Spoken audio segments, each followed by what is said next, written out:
होने में उसी रासायनिक खाद का नुकसान भी है। रासायनिक खाद जहर समान है। और तो और फसलों में पानी की खपत भी बढ़ गई है, जिससे खेती की लागत बढ़ रही है और पानी का स्तर जमीन के काफी नीचे जा रहा है।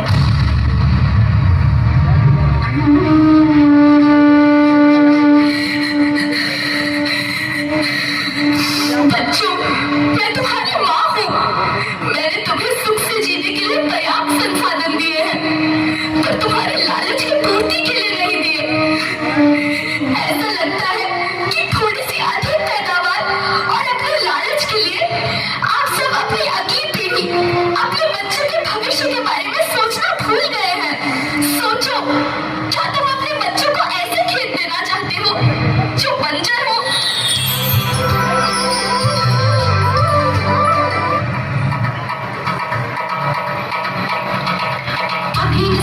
मेरे बच्चे जो फिर तुम पछताओगे। नेचुरल फार्मिंग नहीं तो हाथ धरे रह जाओगे। माँ का शोषण कौन है करता, कौन है मिट्टी से संभलता, जब से जैविक खाद को छोड़ा, खुशहाली से नाता जोड़ा। अभी न समझे मेरे बच्चे जो फिर तुम पछताओगे, जो फिर तुम पछताओगे।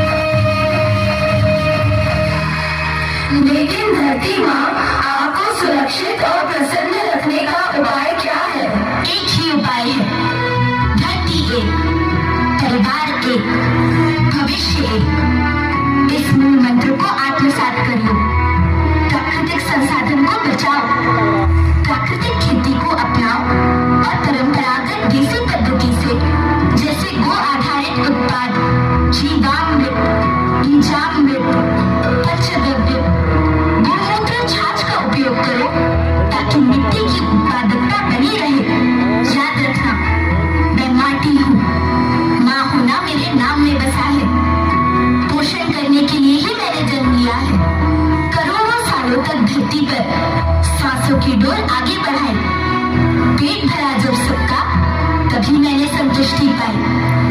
वो माँ हूँ मैं सबकी, जिसने जन्म न देकर भी जीवन संभव बनाया। अन्नदाता मेरे पुत्र किसान, तुमने ही तो इसमें मेरा साथ निभाया। दिन रात सींच पसीने से मुझको हर मुंह तक रोटी पहुंचाई। जब तुमने माथे मुझे लगाया, मैं हरियाली बनकर मुस्काई।